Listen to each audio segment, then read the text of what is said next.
Olá, nono ano, tudo bem com vocês? Então, no vídeo de hoje eu vim gravar aqui uma explicação a respeito dessas atividades de recomposição de carga horária. Bom, as atividades de recomposição de carga horária, ela tem como objetivo completar a carga horária aí de 120 horas aula anual de ciências, em função daquele período em que a gente ficou sem ter nenhum tipo de atividade sendo enviadas ou nenhum tipo de contato, que foi bem no início da pandemia, ok?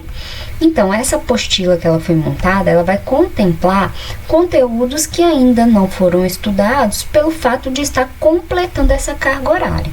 Então, ela vai falar um pouquinho aí de química, né, alguns conceitos, que eu vou fazer aqui uma breve explicação, mas eu também sugeri alguns vídeos que vocês podem consultar, ótimas videoaulas, inclusive, para que vocês possam aprofundar um pouquinho mais nesse conhecimento.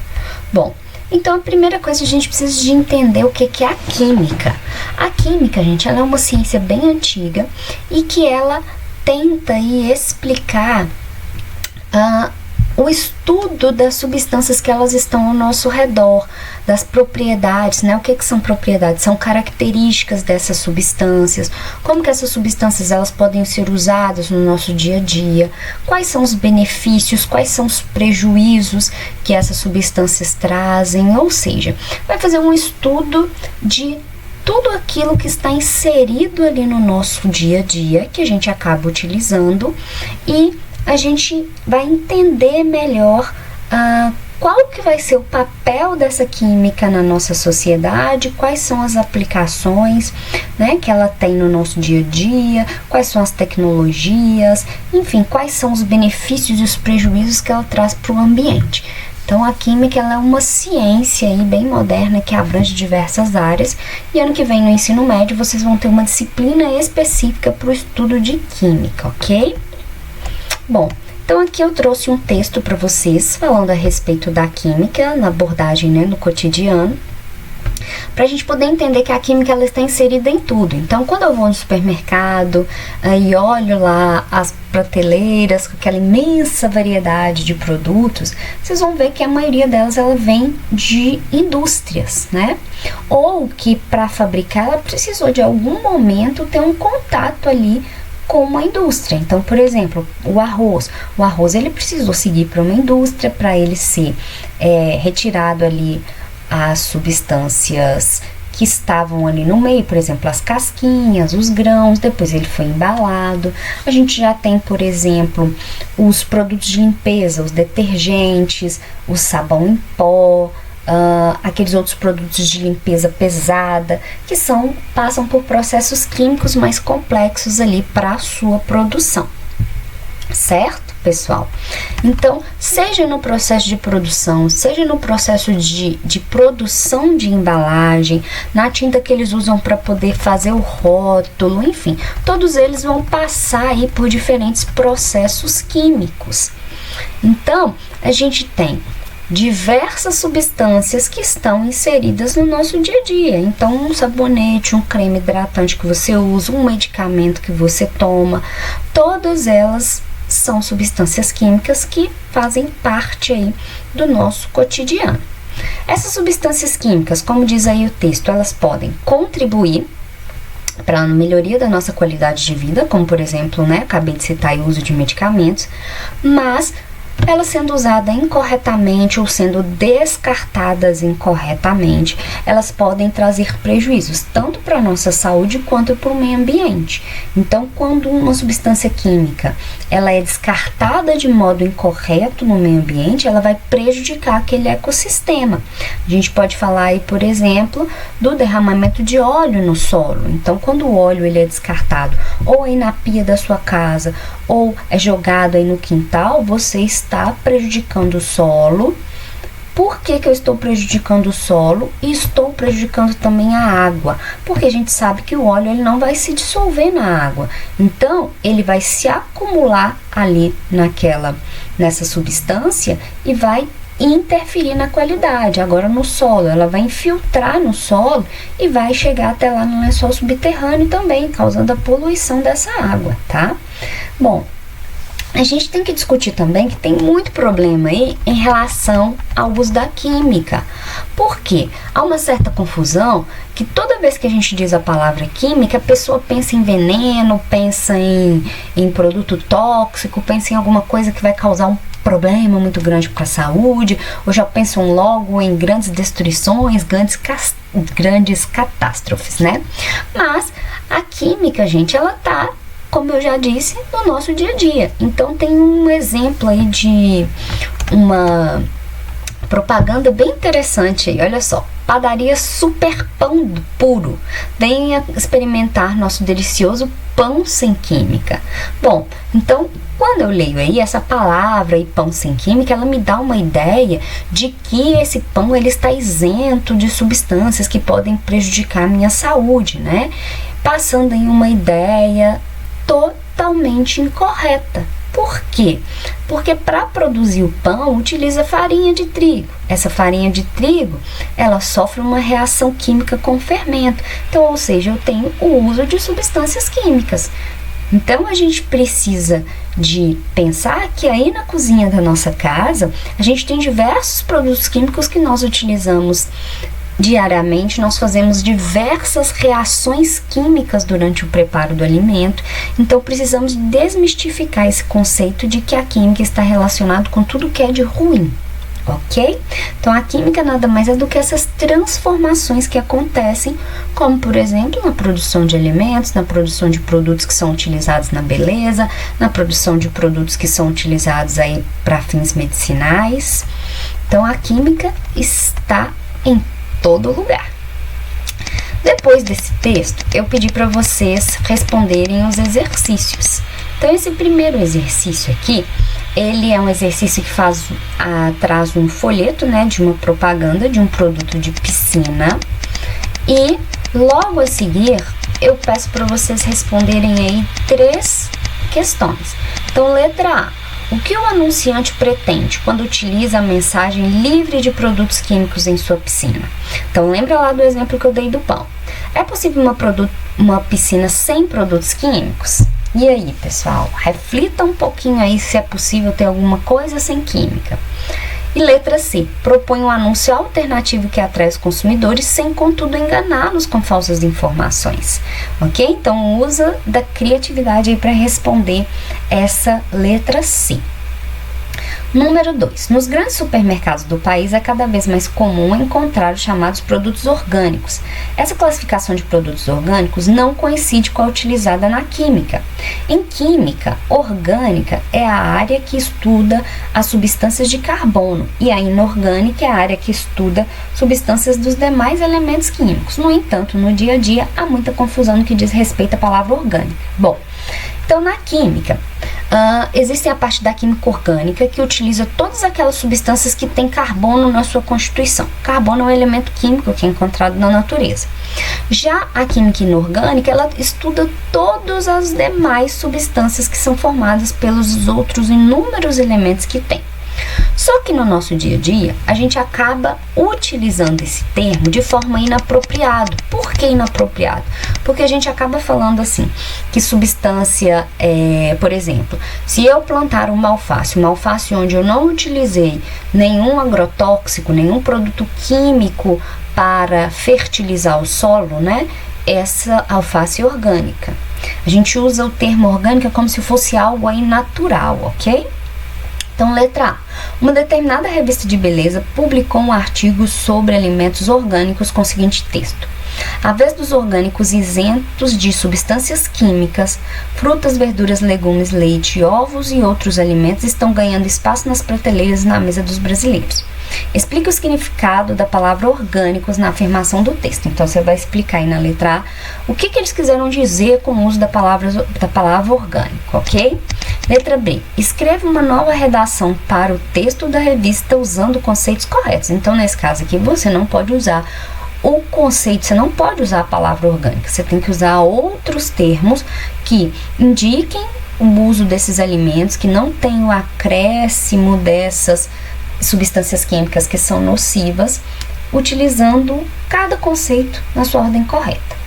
Letra C. A agricultura orgânica envolve o emprego de técnicas integradas que preservam o ambiente rural e inferindo o mínimo possível no equilíbrio ecológico. Cite duas técnicas empregadas na agricultura orgânica e explique-as. Então, olha só você lembrar isso. Se na sua casa tiver uma horta, então vai ficar fácil de você responder.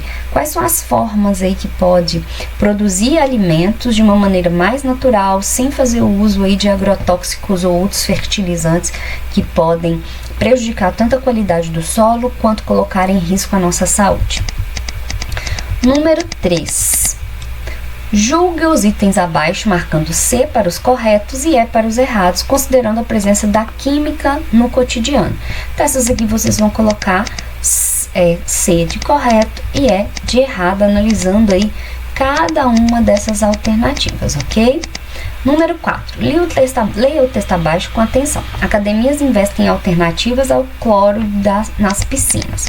Então, esse texto aí vai falar o que as academias têm utilizado. E na letra A pergunta é: a reportagem divulgada na Folha de São Paulo apresentou informações incorretas. Identifique essa informação marcando-a no texto. Então, você pode grifar aí diretamente no texto qual que é a informação incorreta, ok? Na letra B, reescreva a informação identificada de forma a torná-la correta. Então, você vai reescrever essa frase que você identificou aí que está errada, reescrevendo de uma maneira mais correta, ok? Lembrando do conceito lá da química utilizado no dia a dia. Na letra C, explique por que ela é incorreta. Você vai explicar o porquê que essa frase está errada. Tranquilo até aí, gente? Então, aqui a gente tem a primeira parte da matéria. Agora, no texto, a partir do texto número 2, a gente vai ter um outro conceito de química que a gente vai falar a respeito das propriedades dos materiais. O que são as propriedades dos materiais? A propriedade dos materiais, gente, são as características que os materiais eles possuem. Então, na química, a gente classifica essas características em propriedades gerais e em propriedades específicas. As propriedades gerais, gente, são aquelas propriedades que elas são encontradas em todo tipo de material. Então, não tem como eu identificar de que tipo de substância que eu estou dizendo. Por isso que se é chamar de propriedades gerais, ou seja, ela se refere a um todo e não apenas em algo que é específico, tá? Então, aqui a gente vai falar agora um pouquinho de cada uma dessas propriedades gerais. E também nós vamos falar a respeito das propriedades organolépticas, que são aquelas propriedades que usam os órgãos do sentido para identificar. Então, cor, sabor, brilho, odor, textura.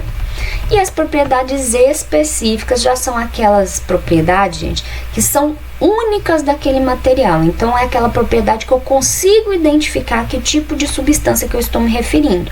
Por exemplo, se eu te der 2 copos com líquido transparente, você vai conseguir identificar que tipo de substância que é?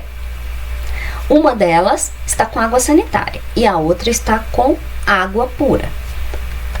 Olhando, se eu só te falar assim, substância incolor, substância líquida incolor, você consegue identificar qual que vai ser água e qual que vai ser água sanitária? Não. Então, para eu conseguir identificar, eu preciso de dar as características específicas. Se eu disser, por exemplo, substância incolor, insípida, inodora e com densidade de 1 grama por centímetro cúbico, eu especifiquei. Então, aí, com essas características, você consegue identificar que eu estou me referindo à água pura, ou seja, eu dei todas as características.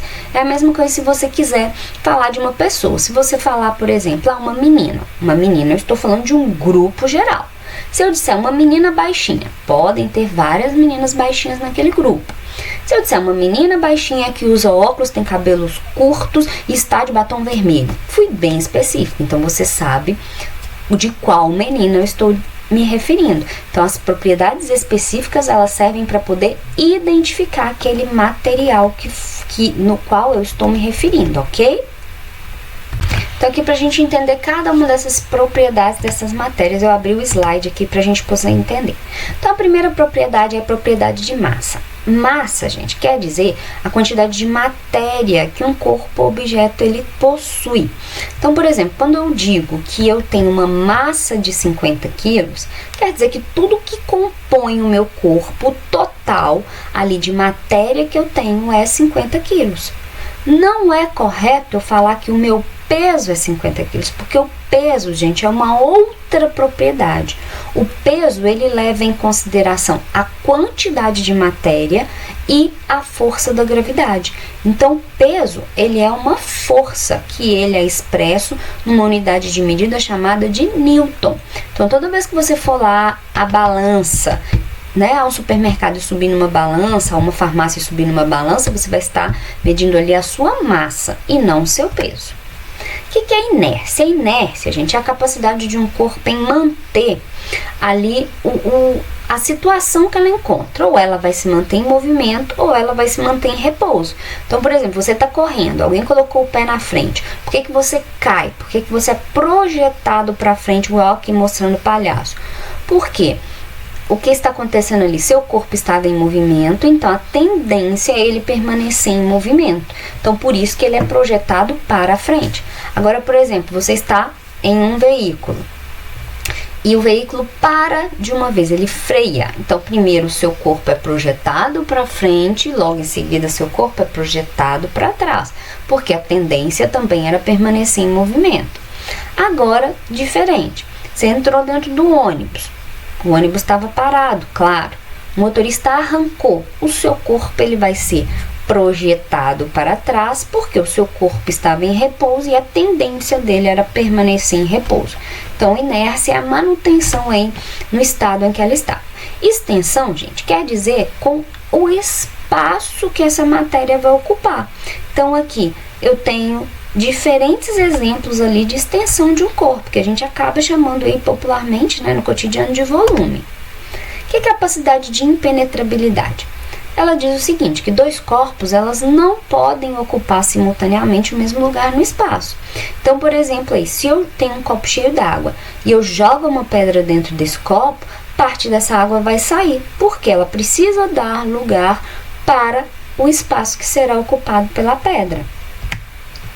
Divisibilidade é uma propriedade que diz que se eu pegar qualquer matéria, ou seja, qualquer corpo, e cortar em pedacinhos pequenininhos, pequenininhos, por menor que seja, ela vai continuar tendo ali as partículas bem pequenininhas, ou seja, vai continuar sendo uma matéria. Compressibilidade quer dizer na diminuição ali do volume. Então, por exemplo, um pneu de bicicleta cheio, ele fica duro porque as moléculas de ar que estão lá dentro, elas estão bem espremidinhas, elas estão super apertadinhas, por isso que o pneu fica duro. Elasticidade é a capacidade de voltar ao seu volume inicial, então a gente tem representado aí por uma mola. A descontinuidade, ela quer dizer aí pelo espaço em que a matéria ocupa. Indestrutibilidade quer dizer que na natureza nada se perde, nada se cria, tudo se transforma, ou seja, nada some, apenas elas são transformadas em outras substâncias. As propriedades aqui organolépticas que a gente tem são todas aquelas que vão utilizar os nossos órgãos do sentido. Então, a cor, para eu visualizar a cor, eu preciso dos olhos, preciso da minha visão. Para o sabor, eu preciso de provar, né? O odor, eu preciso do meu nariz para sentir, enfim. Agora, as propriedades químicas que são aqui em relação, deixa eu pular aqui, as propriedades físicas. A gente vai ter entre sólido, líquido e gasoso. A gente tem a densidade, que também é uma propriedade específica. Para calcular a densidade, eu preciso de saber a massa de um corpo e dividir pelo volume que ele ocupa. Ok, pessoal? Tranquilo? Bom, então, a respeito dessa matéria de propriedades químicas dos materiais, né, as propriedades gerais, específicas e organolépticas, eu passei aqui 5 exercícios. Então, número 1, destaque do texto 2 propriedades desse vidro que o tornam mais interessante que os vidros comuns. Então você vai olhar ali a respeito dos vidros temperados e vai falar o que ele tem que faz com que ele seja mais resistente que os outros vidros. A número 2. Cite 3 materiais diferentes que podem ser utilizados para fabricar panelas. Então é só você parar um pouquinho e pensar aí na sua casa, você deve ter pelo menos panelas de uns 2 tipos de materiais diferentes. Na letra B, você vai falar ali a respeito desse mito, que propriedade específica dos materiais que as pessoas alegam para poder cometer esse erro aí. Porque quando eu sirvo bebida gelada em copo de alumínio, essa bebida ela vai esquentar mais rapidamente. Por quê? O alumínio ele é um ótimo condutor de calor. Então ele vai fazer com que esse líquido ele perda calor para o ambiente. Então com isso a temperatura dele vai ficar maior. Número 3. Indique as propriedades que justificam o uso dos seguintes materiais. Então vocês vão falar de todas aquelas propriedades que estão escritas lá em cima, qual que é a propriedade que tem cada um desses materiais, que pode até escrever aqui na frente mesmo. Número 4. A número 4, eu falei a respeito do limão que foi espremido e as sementes elas ficaram no fundo. Depois, quando adicionou um pouco de açúcar, esse açúcar se dissolveu completamente. Depois que dissolver açúcar ali, as sementes que antes estavam no fundo, elas flutuaram. Então, para poder explicar esses fatos, o aluno ele falou o seguinte, que inicialmente as sementes ficaram no fundo porque a densidade é maior do que a água, depois as sementes flutuaram porque a densidade delas diminui. Então, olha só, será que foi a densidade das sementes que mudaram ou foi a densidade do líquido, né? Ou seja, da água com limão e depois da água com limão com açúcar que diminuiu? Então tem que refletir para poder responder. Aqui também é a respeito de densidade. Então a número 4 é a respeito de densidade, a número 5 também. Então aqui ele quer saber qual dos líquidos é menos denso. Você vai observar as bolinhas para poder dizer aqui. Olha só, gente, uma dica. Quando um corpo ele flutua sobre um líquido, vocês já devem ter visto esses jogos. Tinha um programa que passava no SBT, Passa ou Repassa, que ele mostrava, ele sempre trazia um recipiente com água, que parecia um aquário, e ia colocando os objetos lá, e o participante tinha que falar se boiava ou se afundava. Então nada mais é do que nesse jogo, estou olhando a densidade. Quando um objeto ele flutua sobre o líquido, quer dizer que o líquido tem maior densidade do que o objeto. Agora, quando aquele objeto ele afunda, quer dizer que a densidade do objeto é maior do que a densidade do líquido. Então, sempre aquele que fica no fundo, ele tem maior densidade. E aquele que fica por cima, que fica acima, ele tem densidade menor. Só você lembrar aí de um copo de água com óleo. Por que que o óleo fica em cima? Porque a densidade do óleo é menor do que a densidade da água. Ok? O texto 3, ele já vai falar da estrutura da matéria. Bom, o que é a estrutura da matéria? Ou seja, eu quero saber aquilo que compõe a matéria. A menor parte que compõe tudo aquilo que ocupa um espaço. Então, a matéria ela é composta por átomos. Os átomos, pessoal, eles são a menor parte de tudo aquilo que ocupa lugar no espaço. E os átomos, eles são formados por partículas ainda menorzinhas, que são os prótons, os elétrons e os nêutrons. Bom, e de acordo com como que esses átomos eles vão se comportar, é que eu vou ter os diferentes estados físicos da matéria. Hoje a gente ainda estuda apenas os 3 estados físicos da matéria, que é o estado sólido, líquido e o gasoso. Para eu observar a mudança, como que esses estados físicos eles mudam entre si, eu preciso de observar a energia de agitação, ou seja, esses átomos eles se movimentam. Qual o grau de agitação? Quanto que eles vão se movimentar? Qual distante eles estarão uns dos outros? Então, quando eu tenho um estado sólido, Quer dizer, imagina aqui que cada bolinha dessa é um átomo, ok? Então, os átomos, eles estão bem grudadinhos entre si. Como eles estão bem próximos entre si, eles não têm espaço para se movimentar. Então, sempre eu comparo o estado sólido àquele ônibus bem cheio, que se você tirar o pé do lugar, você não tem lugar para colocar esse pé novamente. Se você for dar uma coçadinha na canela, levantar o pé do chão, você vai ir o resto da viagem com aquele pé levantado, né? Quem já pegou um ônibus lotado aí sabe do que eu tô falando. Então, aqui no estado sólido, a gente tem uma maior coesão, ou seja, uma maior aproximação entre esses átomos, e a gente tem um baixo grau de agitação. Então, quanto mais calor esse estado sólido ele vai absorvendo, ele vai transformando para líquido. Quando ele se transforma em líquido, a gente chama essa mudança de estado físico de fusão.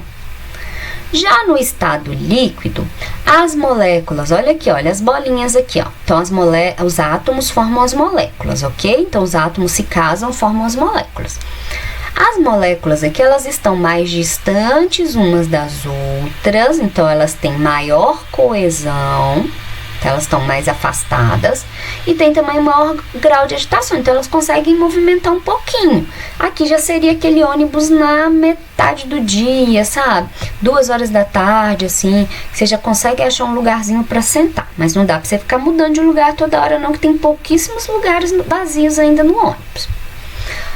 Quando essa substância, né? Vamos imaginar que a água, no estado líquido, ela vai ganhando calor, então a temperatura dela vai aumentando, ela muda para o estado gasoso. Essa etapa de mudança de estado físico a gente chama de vaporização.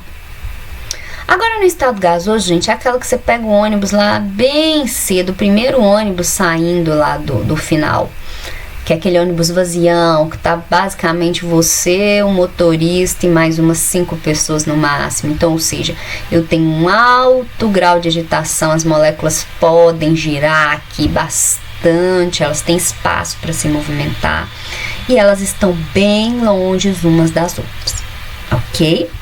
Mas esse estado gasoso, se eu fizer com que ele perda calor, ou seja, a temperatura dele vai diminuindo, ele vira líquido novamente. Essa mudança de estado físico a gente chama de condensação, que é lá quando você toma aquele banho bem quentão e você observa o vidro, o espelho do banheiro embaçado. Por quê? Aquelas moléculas que estavam em estado gasoso, quando elas entraram em contato com uma superfície fria, elas viraram líquidas novamente. Esse estado líquido, ele pode voltar sólido de novo, ó, você fazendo aí chup-chup nesse calorzão que tá fazendo esses dias. Então, ficou sólida. Então, do líquido ficou sólida. Quando tem essa mudança, a gente chama de solidificação, ok? Então, pensando nessas mudanças de estado físico, você vai responder essas 3 perguntinhas, tá? O texto 4 ele já vai falar de uma outra matéria, que é as transformações físicas e as transformações químicas que acontecem. Transformação física, gente, nada mais é do que isso que a gente acabou de ver. É quando eu mudo o estado físico, ou seja, ela muda de sólido, líquido para gasoso. Agora, as transformações químicas são aquelas que, quando eu produzo uma nova substância, eu tenho um novo produto ali acontecendo. Então, por exemplo, queimei o papel, eu formei um novo produto, eu estou produzindo ali cinza, liberando gás carbônico. Fiz um pudim, o leite, o ovo que eu usei, o leite condensado, olha só, ele se transformou, formou o pudim. Então, toda vez que eu tenho mudança de sabor, mudança de textura, mudança de odor, liberação de gás, liberação de luz, eu tenho transformações químicas. Transformação química é aquela que altera a composição da matéria. Tranquilo, pessoal? Então, aí, pensando nesse conceito, vocês vão classificar cada um desses fenômenos em físico ou químico. Pode escrever aqui na frente mesmo. Na número 2. Analise o contexto dos trechos acima e explique qual é a transformação ocorrida em cada situação. Então, você vai dizer, aqui aconteceu o fenômeno físico-químico, aqui físico-químico, e assim sucessivamente, e vai falar o porquê, que evidência que eu tenho aqui para poder explicar que aconteceu o fenômeno químico ou físico. Na número 3, a química está presente no nosso cotidiano sob várias maneiras. Exemplifique e explique situações cotidianas que você observou, fenômeno físico e químico.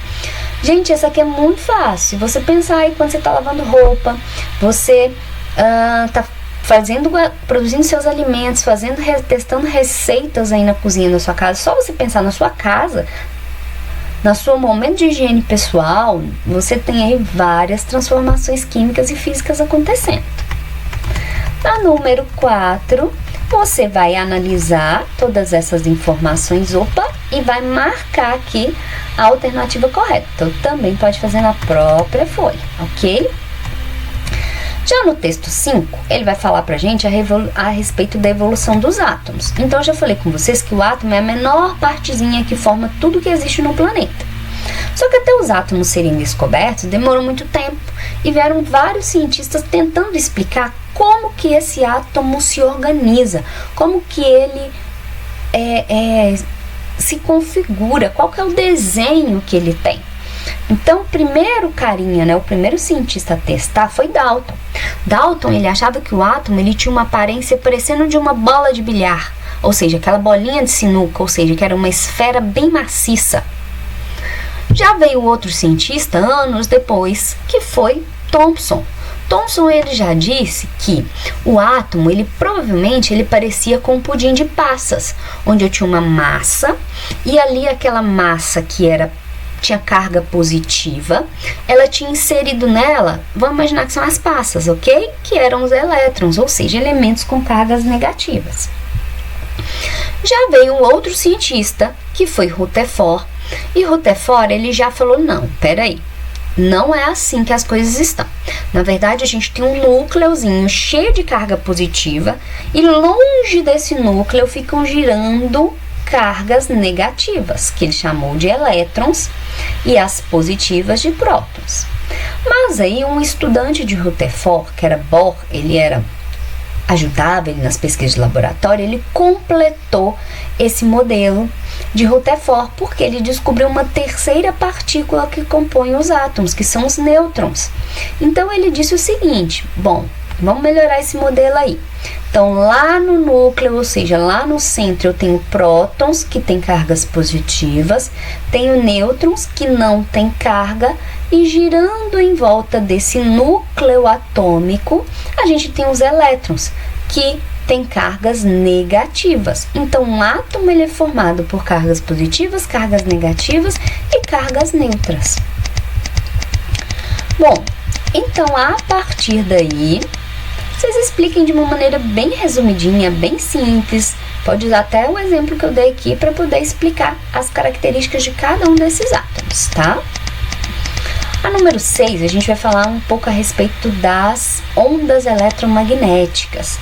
Ondas eletromagnéticas, gente, é quando eu tenho campo elétrico e campo magnético. E essa é o único tipo de radiação que ela pode propagar no vácuo, ou seja, eu não preciso de nenhuma matéria para poder transportar esse tipo de energia. A luz, ela é um exemplo de onda eletromagnética. Tá? Essa luz, essa radiação, ela vai se propagar em diversos lugares e ela tem essa configuração aqui, ó, esse desenho. Então, por que a gente chama de ondas eletromagnéticas? Porque elas se comportam como se fossem pequenas ondas que vão se propagar aí sem nenhuma matéria para transportá-la, ok? Então, diante disso, vocês lendo o texto, assistindo lá aqueles videozinhos que eu passei, vão responder essas 6 questões a respeito aí das ondas eletromagnéticas. Bom, a radioatividade, gente, que já é um conteúdo lá do texto 7, a radioatividade, ele é a utilização ali do núcleo daquele átomo. Então, lembra lá o núcleo do átomo que tem prótons e nêutrons? Então, quando eles usam toda a energia que está concentrada ali nos prótons que estão dentro do núcleo desse átomo, a gente tem uma grande liberação de energia. Então, existem aí diferentes tipos de radiação. E essa radiação ela pode ser utilizada também na medicina. Então, toda vez que a gente vai fazer um raio-x, toda vez que a gente vai fazer, por exemplo, uma pessoa está com câncer e ela vai fazer uma radiação, né? Vai fazer um tratamento para poder matar aquelas células cancerígenas. Toda vez que a gente, na nossa casa, usa o micro-ondas, a gente está usando também um tipo de radiação. Tá? E tem também outros aí, né? Bomba atômica que utiliza radiação, enfim.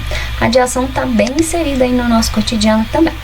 Então, de acordo com o conceito de radiação, você vai responder todas essas 3 perguntinhas aí propostas, ok, pessoal?